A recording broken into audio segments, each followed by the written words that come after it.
رسول اللہ یا عجب رنگ پر ہے بہار مدینہ،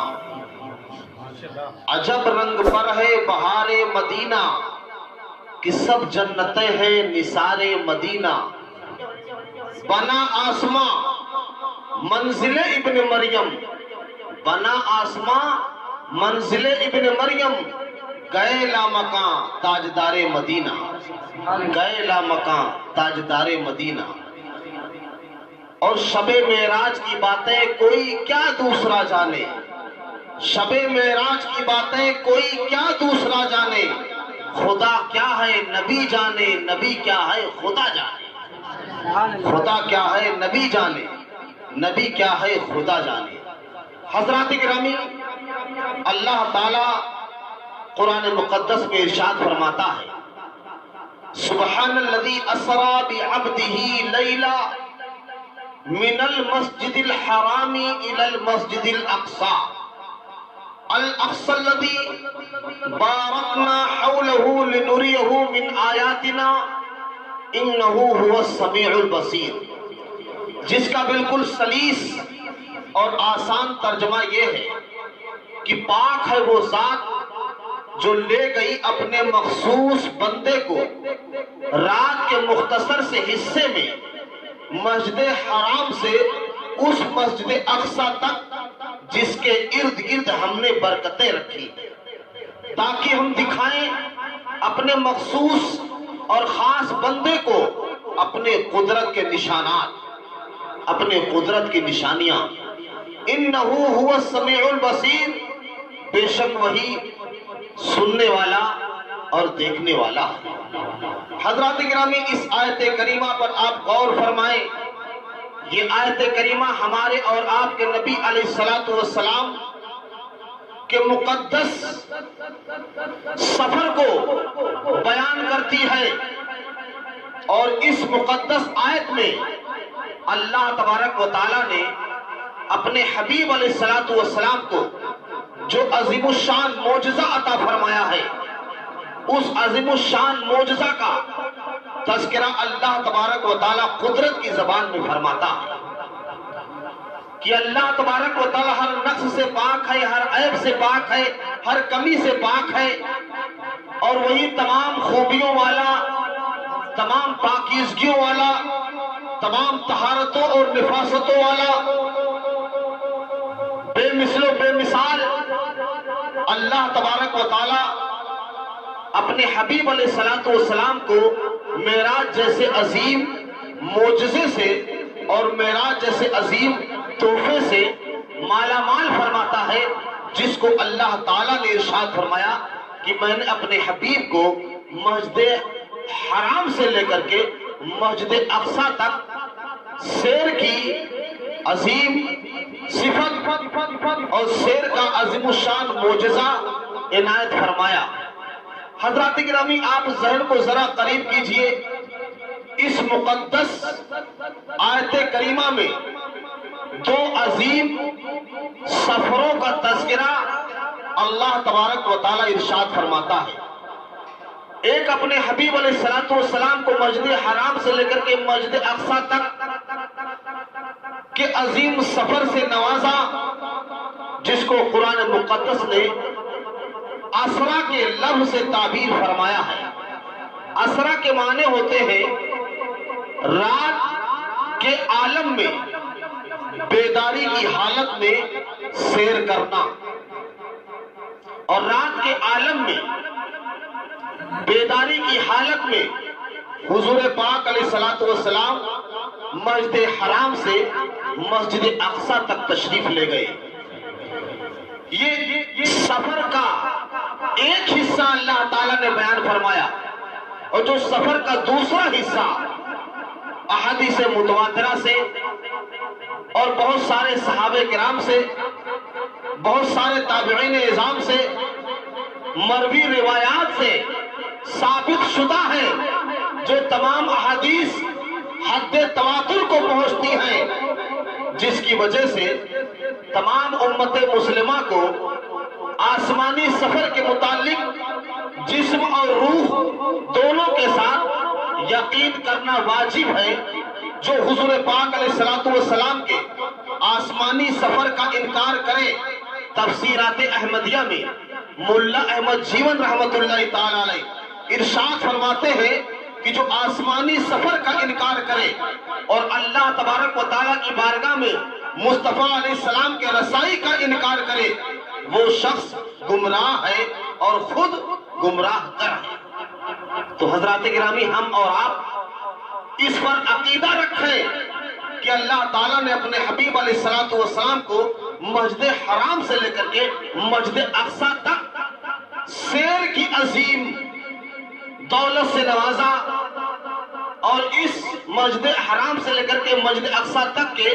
سفر سے اللہ تبارک و تعالیٰ نے اپنے حبیب کو مالا مال فرمایا، جس کو سیر اسرا بیداری کے عالم میں رات کے حصے میں سیر کرنے سے تعبیر کیا جاتا ہے۔ اور حضرات گرامی، آیت کریمہ میں اللہ تعالیٰ نے ارشاد فرمایا سبحان الذی اسرا بعبدہ، پاک ہے وہ ذات جو لے گئی اپنے مخصوص بندے کو۔ تو مخصوص بندے کو، اس مخصوص بندے سے مراد ذات پاک مصطفیٰ ہے، بول دیجئے سبحان اللہ۔ حضور پاک علیہ الصلوۃ والسلام کی ذات گرامی اس بعبدہ سے مراد ہے دنیا میں ساری مخلوقات اللہ تبارک و تعالیٰ کے بندے ہیں، اللہ تبارک و تعالیٰ کے عبد ہیں، چاہے کوئی امیر ہو، چاہے کوئی غریب ہو، چاہے کوئی راجہ ہو، چاہے کوئی پرجا ہو، چاہے کوئی بادشاہ ہو، چاہے کوئی رعایا ہو، چاہے کوئی غریب ہو، چاہے کوئی مالدار ہو، غرضے کی دنیا میں جتنے بھی انسان بستے ہیں سب کے سب اللہ تبارک و تعالیٰ کے عبد ہیں، اللہ تعالیٰ کے بندے ہیں، لیکن ساری مخلوقات اللہ تبارک و تعالیٰ کے عام بندے ہیں، اور اللہ تعالیٰ نے اپنے حبیب علیہ السلام کو مخصوص بندہ فرمایا ہے، خاص بندہ فرمایا ہے۔ تو عبد تو سب ہے، عبدہ ہونا صرف اور صرف نبی پاک علیہ السلام کی خصوصیت اور حضور پاک علیہ السلام کا خاصہ ہے۔ بندے تو سب ہیں، لیکن مخصوص بندہ ہونا، خاص بندہ ہونا، یہ ہمارے اور آپ کے نبی علیہ السلام کو مرتبہ اور فضیلت حاصل ہے۔ تو میں نے عرض کیا کہ حضور پاک علیہ السلام نے جو مسجد حرام سے لے کر کے مسجد اقصیٰ تک کے سفر کو آپ نے براق کے ذریعہ طے فرمایا، اس پر ہمیں اور آپ کو ایمان لانا اور یقین کرنا فرض ہے، کیونکہ یہ نص قطعی سے ثابت ہے۔ اگر کوئی اس کا انکار کرتا ہے تو قرآن شریف کی اس آیت کریمہ کا انکار لازم آتا ہے، جو کہ صریح معنوں میں کفر کہلاتا ہے، اور ایسا شخص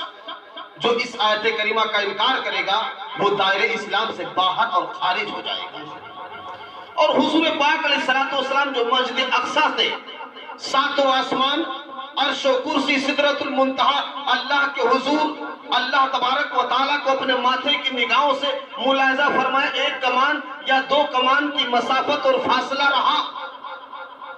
اب کچھ لوگوں کو یہاں پر اعتراض ہوتا ہے کہ حضور پاک علیہ السلام خواب کے عالم میں معراج میں تشریف لے گئے تھے، جسم کے ساتھ تھوڑی نہ معراج میں تشریف لے گئے تھے۔ تو حضرات گرامی، آیت کریمہ ہی پر ہم اور آپ اگر غور کر لیں تو اس سوال کا ہمیں جواب مل جائے گا، کیونکہ اللہ تعالیٰ نے جو ارشاد فرمایا سبحان الذی اسرا بعبدہ لیلا، پاک ہے وہ ذات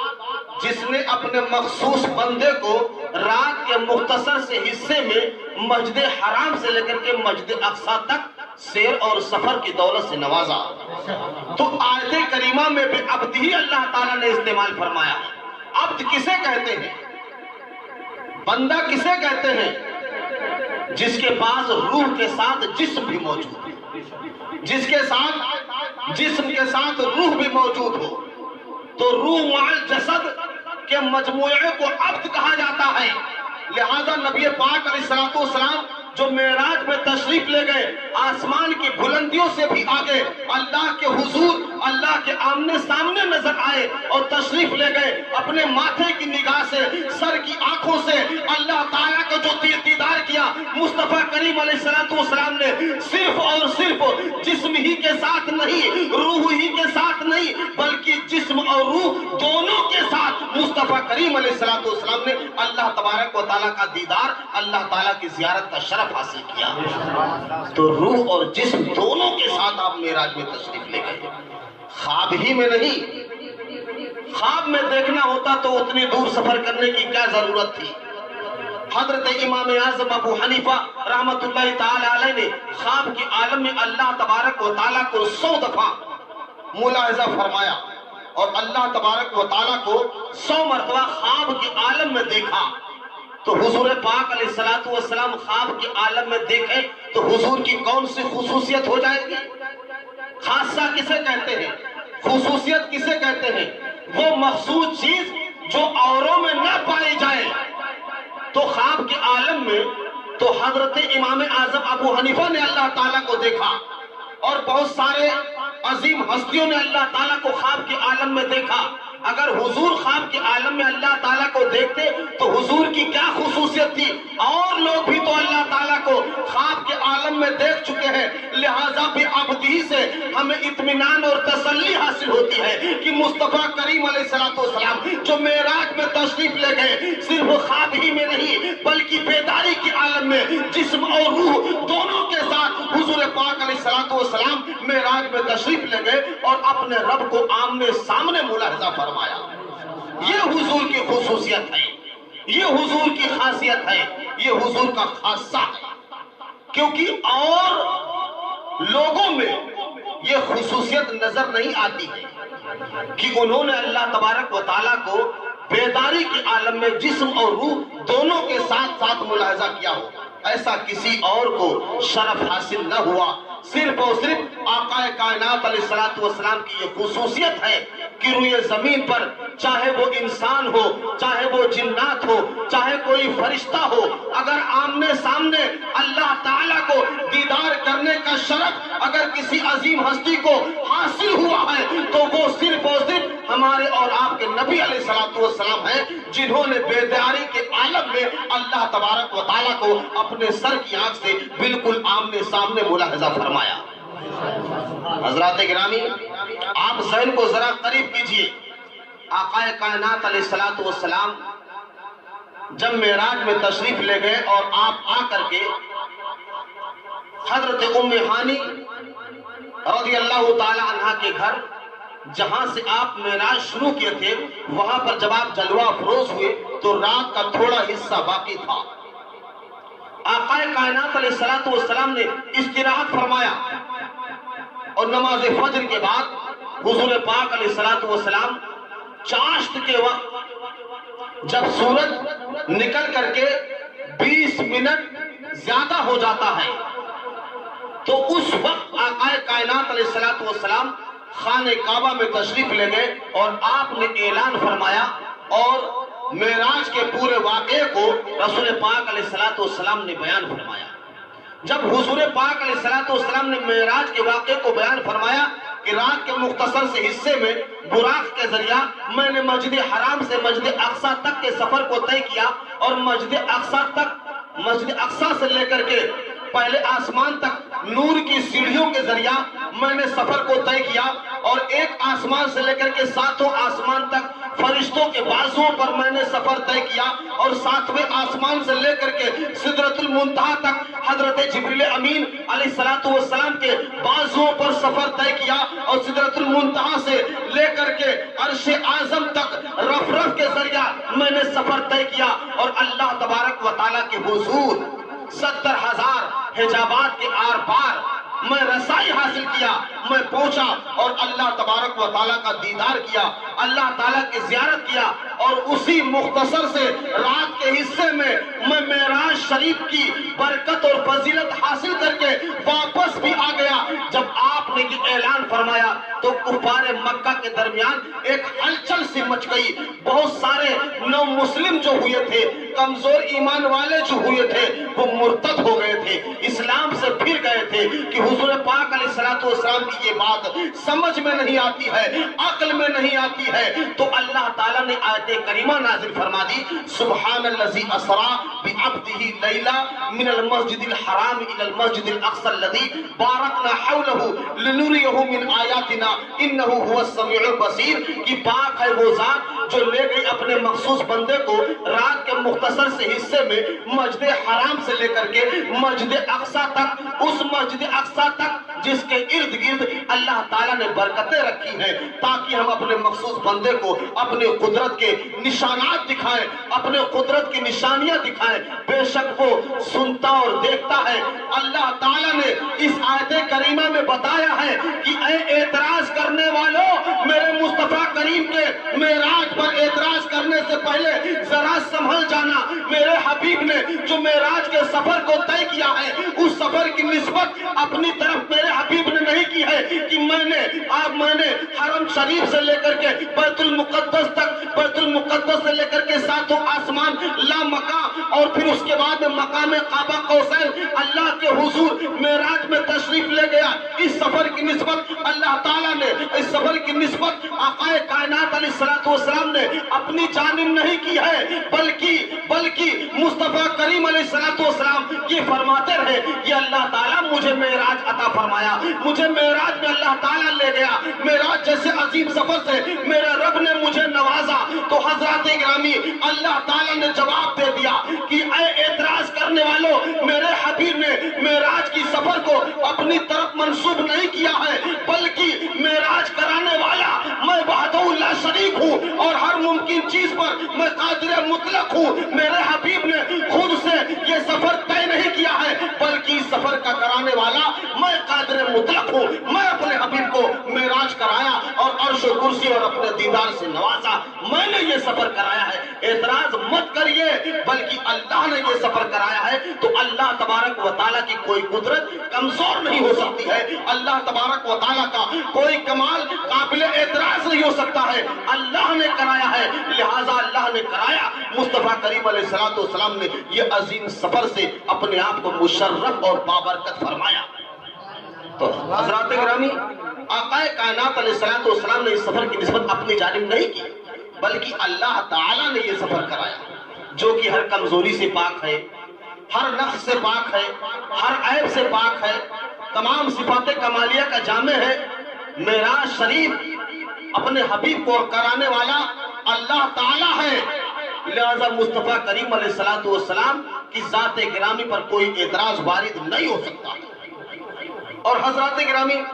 جب یہ آیت کریمہ آپ معراج کے واقعے کو بتائیں تو اس کے بعد میں آیت کریمہ نازل ہوئی کہ اعتراض مت کریے، یہ سفر اللہ تعالیٰ نے اپنے حبیب کو کرایا ہے۔ حضرات گرامی، حضور پاک علیہ السلام جب اس معراج کے پورے واقعے کو کفار مکہ کے سامنے بیان فرمائے تو کفار مکہ کے درمیان ایک ہلچل سی مچ گئی۔ ابو جہل دوڑا حضرت ابوبکر صدیق رضی اللہ تعالیٰ عنہ کی بارگاہ میں پہنچتا ہے اور کہتا ہے کہ اے ابو بکر، آپ نے کوئی بات سنی؟ آپ نے ارشاد فرمایا کہ بولو کیا بات؟ وہ کہنے لگا اے ابو بکر، آپ کے ساتھی محمد عربی نے تو بہت بڑی بات کر دی کہ رات کے مختصر سے حصے میں انہوں نے اتنا لمبا سفر طے فرمایا اور اللہ تعالیٰ کو اپنی آنکھوں سے دیکھا، یہ انہوں نے اعلان کر دیا۔ حضرت ابوبکر صدیق رضی اللہ تعالیٰ عنہ ارشاد فرماتے ہیں اگر محمد عربی صلی اللہ تعالیٰ علیہ وسلم نے یہ اعلان فرمایا ہے تو 100% یہ واقعہ بالکل درست اور صحیح ہے، اور میں اس واقعے کی سب سے پہلے تصدیق کرتا ہوں۔ اسی وقت سے آقا کائنات علیہ السلام نے حضرت ابو بکر رضی اللہ تعالیٰ عنہ کو صدیق اکبر کا لقب عطا فرما دیا، سب سے بڑے تصدیق کرنے والے، سب سے بڑھ کر کے تصدیق کرنے والے۔ اسی وقت سے آپ کا لقب صدیق اکبر ہو گیا۔ نبوت کی زبان پاک سے آقا کائنات علیہ السلام نے حضرت ابوبکر صدیق کو صداقت کا عظیم الشان پیکر بنا دیا۔ حضرات گرامی، آقا کائنات علیہ السلام کی بارگاہ میں ایک نہنجار حاضر ہوتا ہے اور عرض کرتا ہے اے محمد عربی، آپ معراج میں تشریف لے گئے، آسمان کے آر پار اللہ تعالیٰ کے پاس لامکہ میں تشریف لے گئے، یہ کیسے ممکن ہے؟ آقا کائنات علیہ الصلوۃ والسلام نے ارشاد فرمایا کہ اللہ تعالیٰ نے مجھے یہ سفر کرایا، اس سے تو سب کچھ ممکن ہے نا۔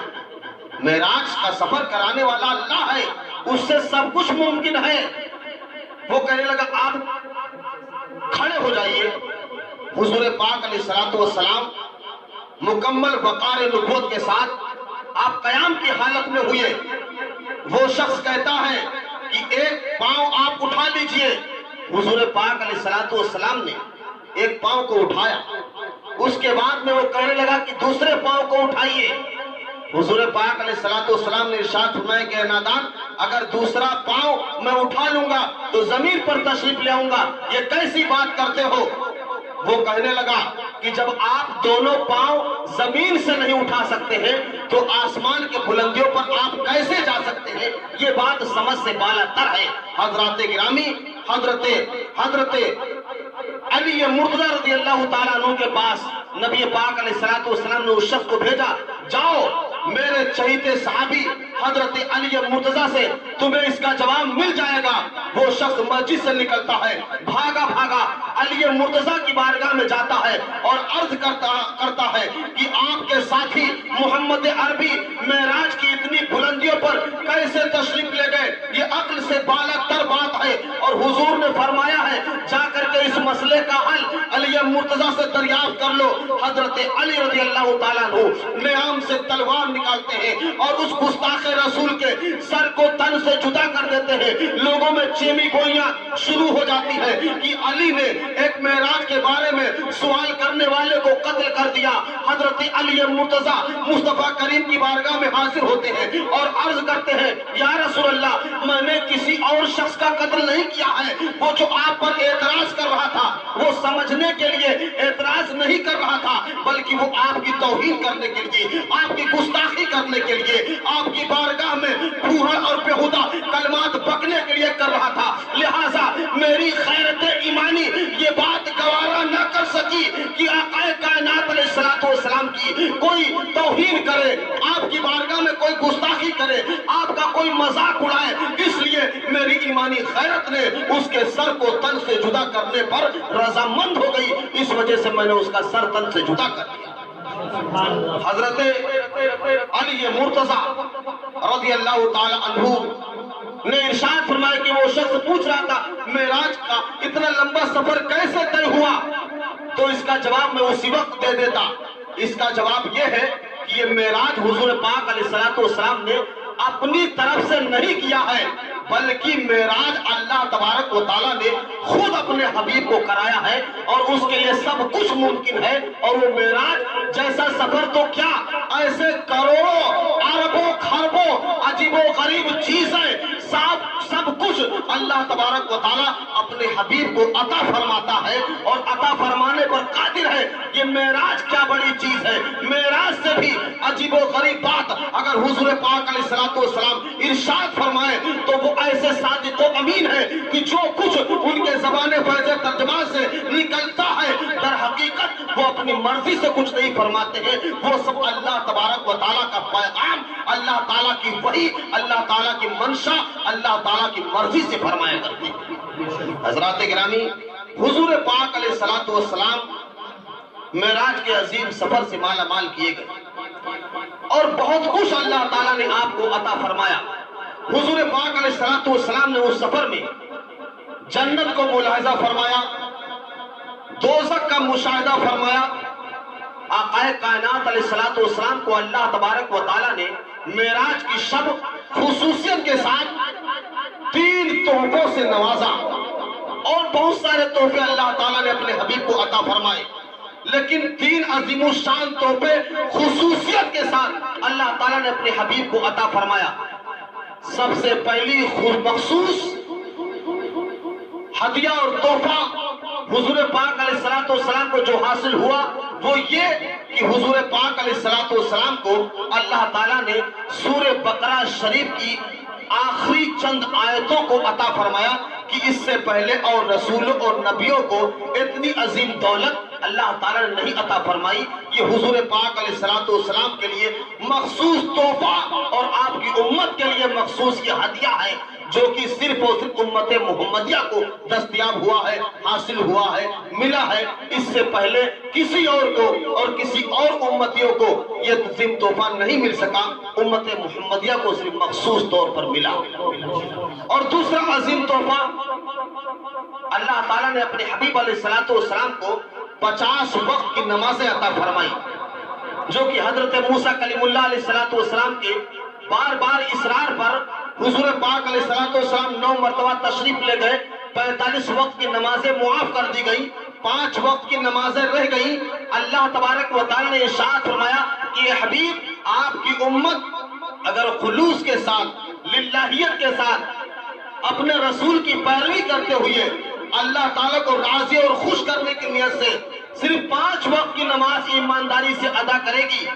تو وہ 5 وقت کی نماز ادا کرے گی آپ کی امت، لیکن حقیقت میں اللہ تبارک و تعالیٰ ان کو 50 وقت کی نمازوں کا ثواب عطا فرمائے گا، کیونکہ لا تبدیل لکلمات اللہ، اللہ کی باتیں بدلا نہیں کرتی ہیں۔ میں نے فرما دیا ہے 50 وقت کی نماز، تو ادائیگی میں وہ 5 ضرور رہ گئی ہے، لیکن حقیقت میں ثواب میں 50 وقت کی نماز کا ثواب ملتا رہے گا۔ حضرات گرامی، اور تیسرا عظیم تحفہ اللہ تعالیٰ نے اپنے حبیب کو جو عطا فرمایا وہ یہ کہ اللہ تعالیٰ نے ارشاد فرمایا کہ حبیب،